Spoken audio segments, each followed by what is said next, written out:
Welcome back, my friends, to the show that never ends. Last time we met, well, I guess you listened, I talked. We were talking some ancient China, specifically Taoism. We were walking down the path, talking Tao, and we continue a little bit of that here, as long as, of course, you didn't become a recluse and move into a cave and escape from society. But today we finish up talking Taoism and then talk about some other pretty neat stuff. The first empire in China, a really official empire, a dynasty, I should say. And not only that, but also the construction of the Great Wall, and arguably China's greatest empire, the Han. So finishing up with Taoism, the Taoists, like we had talked about, um, believed that a person should find balance with the environment. So basically, Taoists actually became somewhat militaristic. Some Taoists, not all of them, of course. The irony. But nonetheless, many Taoists viewed government entities, the government itself, as a problem, right? Government to a Taoist was unnatural. It's not part of the natural environment. So really, government caused problems. So to find the Tao involved making sure that there was less government. That was better. And Lao said it. He said, if the people are difficult to govern, it is because those of authority are too fond of action. In other words, they're just too involved in people's lives. And eventually, Taoism actually evolves into a popular religion. It becomes a faith, and you have people who, monks and practitioners who assign gods and goddesses and various magical practices to Taoism. And Chinese peasants began to turn to these Taoist priests. And you actually had some Taoist priests who searched adamantly for the elixir of life, a substance to bring immortality. So really, they kind of lose their way and kind of lose the path because, you're supposed to, as a Taoist, accept nature as it was or as it is. And then two, over time, Confucianism also begins to blend in with Taoism. So basically, Confucianism showed one how to live, the kind of rules to abide in the present day of life, but also Taoism then merged with that to help provide a view of the natural world. And, out of this, we get the yin and the yang. Taoism basically, obviously talking about balance, developed this idea of, the positive balancing with the negative balancing with the positive. Or male and female, day and night, these things that maintain the balance and harmony within nature. And with Taoism and Confucianism, this yin and yang, these ideas really become permanent fixtures of Chinese culture and society to this day.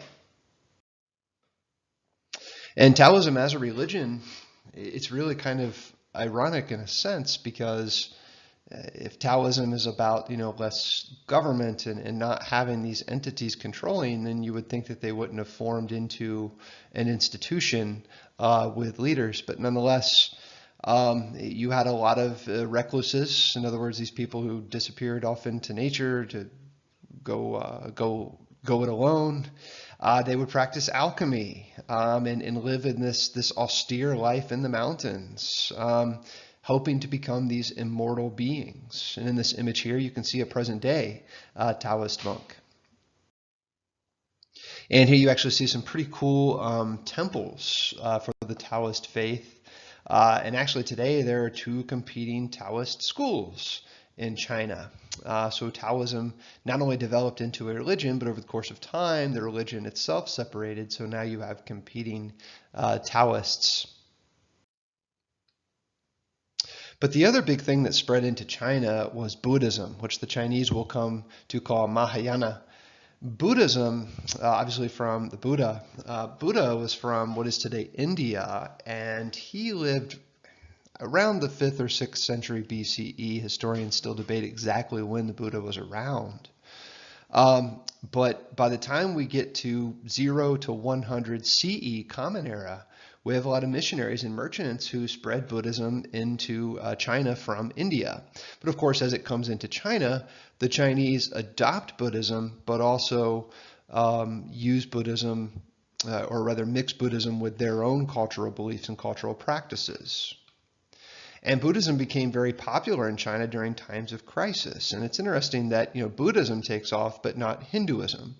And Buddhism takes off because, Buddhism promised this escape from suffering, that there is hope, that you could reach a state of nirvana, as opposed to Hinduism, where you had a caste system. So, for example, if you were poor and in the lowest caste in Hinduism, that doesn't really offer a whole lot of promise to you. But Buddhism, if you are in poverty, if you're a peasant or both, I guess, you have some hope for eventual eternal happiness, viewing Buddha as this compassionate, merciful God. So prayer, work, and devotion, through these things, anyone could actually gain salvation. And, by the time we get to 400 CE, you have Chinese Buddhist monks also stressing filial piety, and they honored Confucius, which means that essentially we have Buddhism mixing in with Confucianism, just like we saw Taoism mixing with Confucianism. Oh, and he also tried to find the elixir of life. We'll check out an interesting video clip on this dude and see how he came out on that.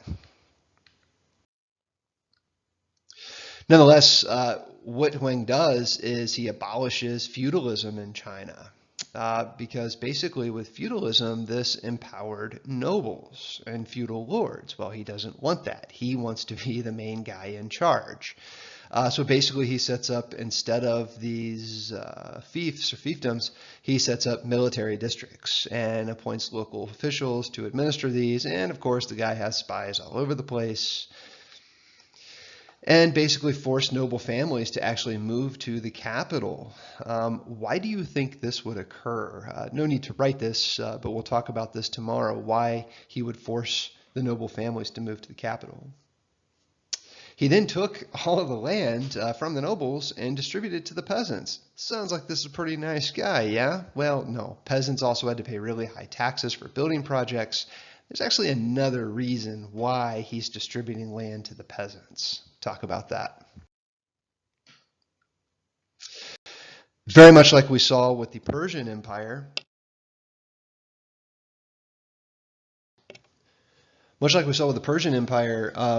Shi Huang also standardized weights and measures, and we talked about the reasons behind that, to bring in unity and keep everybody on the same page. And also created his own coins. I mean, not him personally. You'd have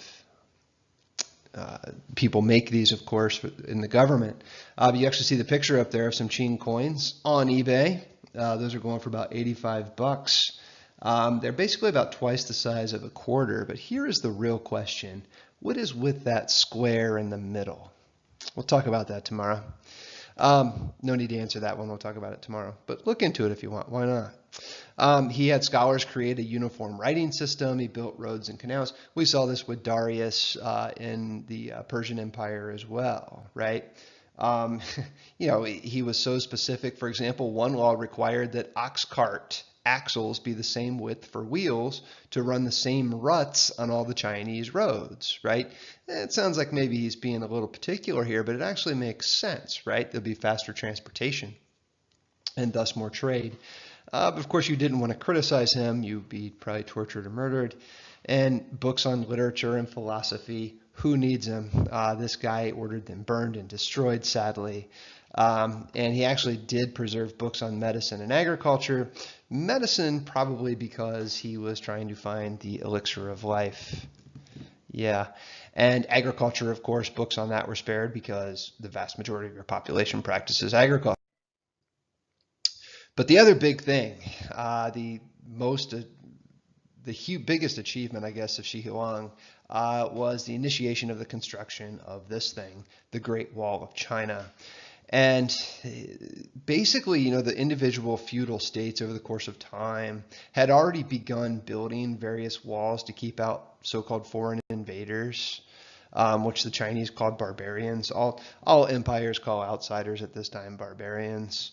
But one man's barbarian is another man's, I don't know, freedom fighter. I don't know. But nonetheless, what Shi Huang did was he ordered that all these walls start to be connected, and basically um, hired, quote unquote, hundreds of thousands of workers who would work in summer, winter, the cold, the heat. Tens of thousands of people are going to die in the construction of this thing. Building this Great Wall. If the Great Wall were built today in today's money, it would cost about $100 billion. That's an expensive wall. And the problem is that even the Great Wall did not really keep out invaders. So it wasn't overly successful.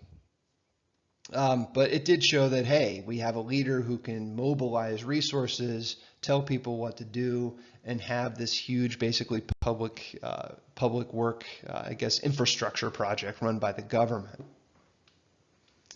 Oh, and no, the Great Wall is not visible from space. If you're looking at the picture there, it is if you're using a telescope or some type of lensing equipment like you see in the picture here. But that's kind of an urban legend that the Great Wall is visible from space. Anyway, so the Great Wall really isn't going to be all that successful. And basically, because of Shi Huang's harsh rule, you get a lot of rebellions all across China. People are angry over taxes and forced labor and, the harsh governing and murdering, things like that. So actually, the peasants get themselves a leader, Liu Bang. And this guy was an illiterate peasant, but he defeated a bunch of rival armies and is going to establish one of what is considered to be the greatest dynasty in Chinese history, the Han Dynasty, named after one of his battles on the Han River. But this guy claims the mandate of heaven. Remember that old policy of the Chinese government? He's bringing it back. And basically, he, takes it upon himself to restore order and justice. That being said, the other big thing about the Han is they get rid of legalism and they bring back Confucianism and basically use Confucian ideas to govern. And one of the most famous of all of these emperors of the Han is Emperor Wu Di. And this guy is around basically from, quite some time. He's in charge, well over 50, almost 60 years from the BC, in the BCE era. And when you think of the Han Dynasty, they basically last, this isn't exact, but they last from basically 200 BCE to 200 CE. Easy way to remember. And of course, there's another major empire over in what is today Europe at this time as well. But nonetheless, what Wu is going to do is really strengthen the government and the economy. He's going to build a university. He's going to bring in more Confucian officials. He's going to improve canals and roads. He's going to make sure that granaries and food supplies are set up all across the country.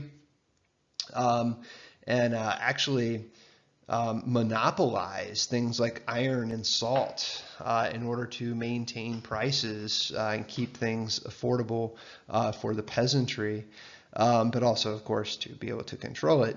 But also, trying to make sure that the food remains available. I mean, look, the Han figured it out. They said, okay, when people are starving, when you have harsh rule, people tend to rebel. So basically, they'll be able to ease the taxation of peasants, another reason why they were so angry. And Wu is all about expansion, right? He's going to drive out nomadic peoples. He's going to drive them beyond the Great Wall. And he's actually going to add a bunch of tributary states in Manchuria, Korea, North Vietnam, Tibet, Central Asia. So basically, Wu and the Han, this is the height of the spread of a great Chinese empire. And it's also in the midst of this time that Buddhism finds its way into China, which the Chinese will call Mahayana, which emphasizes Buddha actually as a savior god, kind of like Jesus with Christianity, which really is not the Buddhism that you would see in India. So in Mahayana, Buddha is a god in the Chinese version of Buddhism.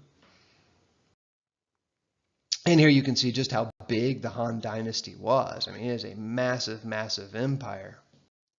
And it's interesting to compare it with the other empire that was around at this time. Yes, Rome, ancient Rome. You might wonder where the Romans got all those purple silks. Well, they got it from China. China actually had a monopoly on silk, and they actually kept the means of producing silk top secret.